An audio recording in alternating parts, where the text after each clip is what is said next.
Hello everyone and welcome to a brand new movie review video! Y'all voted for it in the community tab. We're looking at Van Helsing, which came out in 2004. I've known about Van Helsing for years now, and when it won the vote, I was pretty excited to watch this thing for the first time. I had a rough idea of what it was, Hugh Jackman in a somewhat old-timey setting fighting monsters and stuff like that, and, I wasn't too far off. I'm a bit torn on Van Helsing because I thought I was gonna like it much more than I did. It's still fun, and the monster fights that we get are cool, but I'd be lying if I told you the look of this movie did not get to me. There are tons of movies that have dated CGI, and I get that, but this really took it to a whole new level. All the monsters are CGI, and they just look so weird. This movie looks so wonky. I tried to enjoy all of the fun moments, but the way some of these scenes look, man, it's rough looking. Now, this movie isn't all terrible looking. The way our characters look, and the Transylvania setting, and the castle, and the laboratory, and, all these cool sets are nice. Just anything digital that gets thrown in there just really throws it all away for me. It's not just the look of this movie that bothers me though. Some of the acting choices and line delivery and stuff like that, just something about this movie didn't click for me. But there are moments to this movie to where I won't say I dislike it. Going back to the characters, they don't completely save the movie, but I did enjoy watching them. Hugh Jackman as Van Helsing,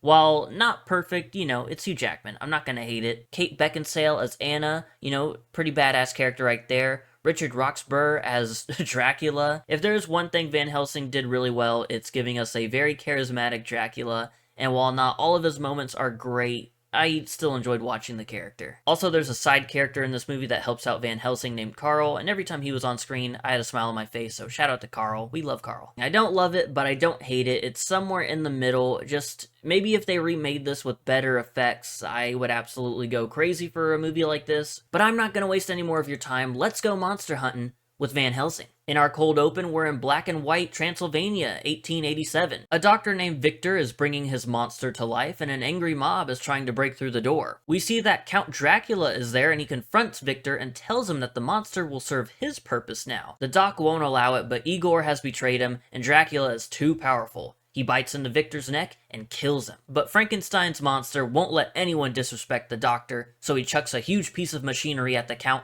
and runs off with Victor. It wasn't all that effective because Dracula just restores his handsome face and then transforms into a bat-like creature. Oh my. The angry mob have chased the monster into a windmill, and they throw their torches to light it on fire. He screams out, but before he can get an answer, Dracula and his brides fly towards the crowd. The windmill doesn't last much longer, so the monster and Victor fall into the flames as it burns down. It's 1 year later, and we're in Paris, baby. We meet the wanted Van Helsing, and he hears a woman scream in the distance. When he gets to her, she's already dead, but there's a creature in the background scaling a building. I wonder if he knows what happened. Van Helsing goes up to ask him, and oh damn! Big cigar smoking motherfucker just appears out of nowhere. Hey, wait a minute. Helsing knows the big guy is Dr. Jekyll. Mr. Hyde now. Oh, sorry, Mr. Hyde. He's wanted for slaughtering a whole bunch of people and animals. Hyde resists arrest by starting a pretty sick fight. It's full of guns, blades, all the bells and whistles. Well, maybe just one big bell. Helsing cuts off Hyde's hand and it returns to a more human form. In return, Mr. Hyde throws Van Helsing off the top of a building, but he's able to save himself with a grappling hook. He tries to fight back even with a hook through his torso, but he trips and manages to send himself flying through a window.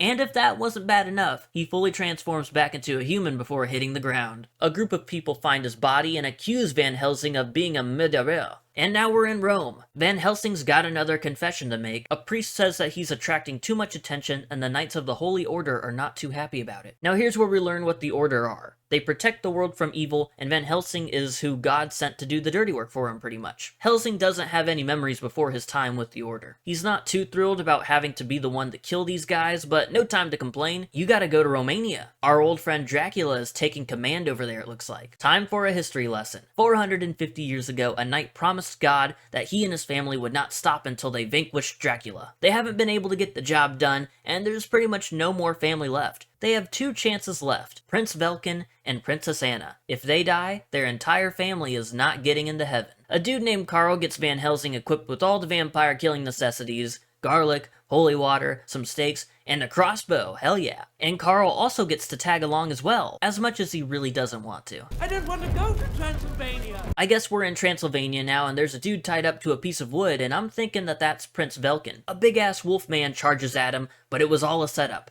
They trap the wolf, but things don't go according to plan, and the wolf is able to break free, and he chases Anna. She reaches a cliff, but right before the wolf attacks her, Velkin saves his sister with a silver bullet. He and the wolf fall off the cliff, and well, damn, guess that's the end of him. Van Helsing and Carl have made it to Transylvania. It seems like they are unwelcome guests, but before Helsing can argue with Anna, Dracula's wives come to join the welcoming party. One is able to grab hold of Anna, but Helsing saves her. He's reloading his crossbow and nearly gets got, but he moves out of the way and oh my god, that poor cow! Anna once again avoids being grabbed, but the same can't be said for that random guy who gets bit midair. Dracula's wives fly away to avoid the sun. But the fight's not over yet, because there's a noise coming from the well. And some extra bad news, that sun is getting covered by the clouds once again, so a vampire shoots out of the well and takes Anna with her. She slices her ankle, and Van Helsing hits another one to finally free Anna. But watch this bullshit that she does in order to get back on the ground.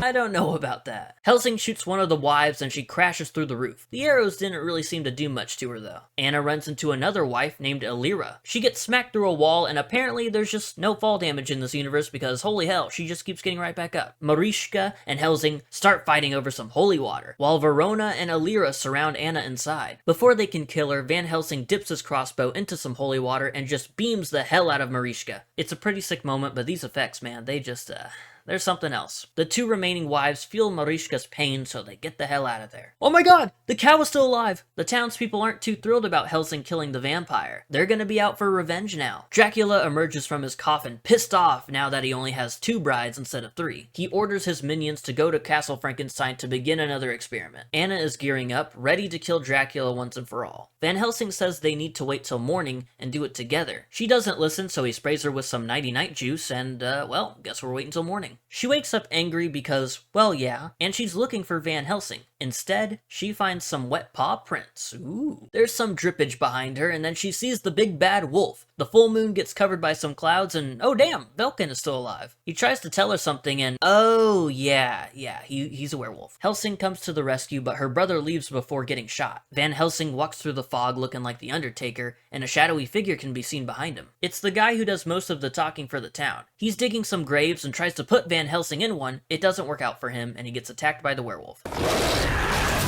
Well, at least the hole wasn't wasted. Anna stops Helsing from shooting her brother, and after realizing how much he means to her, Helsing decides that they'll look for Velkin instead of shooting him. Apparently, there's still time before the curse fully consumes him. Dracula is working on a new monster, and he plans on using his new werewolf pal Velkin, and it looks like he already tried to do the experiment on his father. Father? Oh, Jesus. Helsing and Anna are snooping around Drax's castle, and there's a bunch of egg sacs hanging around. Wrong place, wrong time, I guess. The lightning causes all of the little bat babies to hatch, and they're headed off to feed with their mothers. Van Helsing shoots some of the newborns with the shotgun to piss off Dracula, and it works. Later on in the movie, we see that they do attack the town, but eventually the babies just start exploding right in front of their mothers. Oh my god. I can tell the character of a man by the sound of his heartbeat. Alright, Dracula, that was kinda badass. Helsing stabs Dracula through the heart, but it doesn't seem to do anything. Hello, Gabriel. No, Helsing. Helsing. The Count knows all about Van Helsing and can fill him in on his past. He pretty much says, nah, I'm good, and leaves as Dracula's wives return home. He goes to grab Anna, who failed to free her brother, and they leave before the werewolf is able to attack. Helsing and Anna are having a nice moment in the rain before falling through the floor and crashing down into a pit or cave of some sort. But they're not alone down there. Frankenstein's monster is here! He says that they need to kill him to spare the people. If Dracula gets his hands on him, he can use the monster to give life to his babies for good. Anna says bet, but Helsing says that he is not evil, so they shouldn't kill him. Perhaps the monster could help them find a way to actually kill Dracula. The werewolf shows up and he's figured out where they are, so Helsing and Carl take Frankenstein's monster back to Rome. On their little road trip, they're being followed by something, and that something is Dracula's wives. They play around with Van Helsing and his horses head towards a broken bridge. They actually jump the damn thing, but the carriage doesn't make it. One of the wives heads down to try and save the monster, but it was all a trap. Anna is really the one transporting the monster and Carl, while the other cart just had stakes stakes inside. It blows up, sending the stakes into the bride. Now that was pretty awesome, but now they have a werewolf problem. The carriage is on fire, so they don't stop, just drop and roll. Helsing shoots the werewolf in slow motion, which is insanely cool. Belkin is dead, and Anna is pissed, even though earlier she did say that it wasn't her brother anymore, but I digress. But it looks like we have bigger issues. Helsing's been bitten by the werewolf. And to make matters worse, the last remaining bride yoinks Anna and takes her away. Helsing, Carl, and the monster quickly run into the bride in Budapest.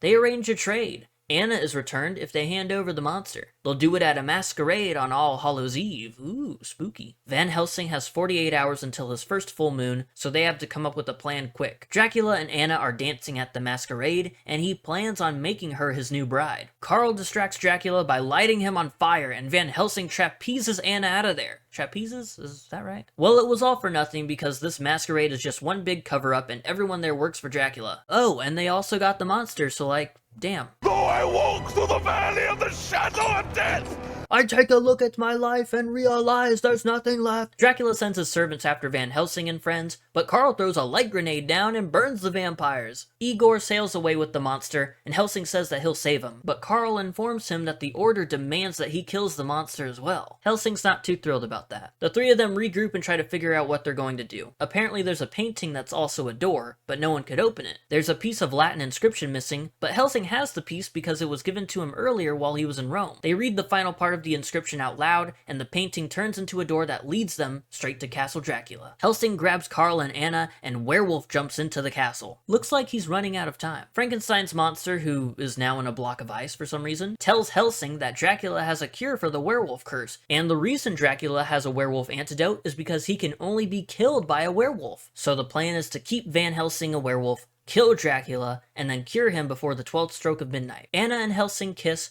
and then they get moving. Igor leads Carl and Anna to the antidote, but he locks them in the room and leaves. Dracula's remaining wife is in there with them, but the liquid surrounding the cure is some kind of acid, so they use it to burn her. Carl dips and has to fight Igor, so Anna has to fight the bride all by herself. We see that Helsing makes it to the monster, but it's too late. Lightning has struck, and all of Dracula's children are about to be born. But maybe it's not too late, because one more bolt of lightning is required. Drac spots Helsing trying to free the monster, so we finally get to see the real Dracula. He's able to knock Helsing off the roof before the monster is fully free, so Dracula's babies are finally born. This next sequence is so visually ugly that I was borderline cringing looking at it. The monster falls down and grabs onto a chain, then swings towards the bridge that Carl and Igor are on. Igor gets knocked off the bridge by a cable and falls to his death. Everything looks so ugly and it's so damn dark, my eyes were not happy. But what does make my eyes happy is Carl helping the monster live despite Rome's orders. He swings the monster free and he launches into a window, accidentally helping Anna with her fight against the bride. Helsing is now back on his feet and it's midnight.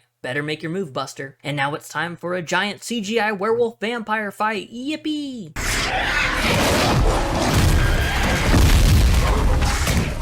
The bridge is destroyed and Carl needs to bring the antidote to Van Helsing. Anna freaking swings from one cable to another cable, catches the antidote, and then gets immediately destroyed by Dracula's bride. Anna should have died like several vampire attacks ago. Carl throws her a stake, and she kills the final bride. Helsing and Dracula turn back into their human forms for a bit, and Dracula tells him that he was the one who killed him in his past life, and if he spares him, he can give Helsing all of his memories back. Van Helsing does not take him up on the offer. He kills Dracula, and that also means all of his babies are dead now as well. Anna tries injecting Helsing with the cure, but he just straight up tackles her. It's now up to Carl to stab him in the heart, but there's no need for that because Anna was actually able to cure him. The bad news is, Anna is freaking dead. Now I thought that they were gonna somehow save her last minute or bring her back, but nope. They give her a little funeral and light her on fire. But hold on just a minute. He sees Anna in the smoke coming from the fire, and then he sees her in the clouds with her brother and other family members, I guess. Sure, whatever. There was all that talk from her earlier saying that she was gonna see her brother again, and that her people always look on the brighter side of death or whatever, so I guess I should have seen this coming. Van Helsing and Carl ride off on horses into the sun to end the movie. And there you have it, that is Van Helsing. It's a very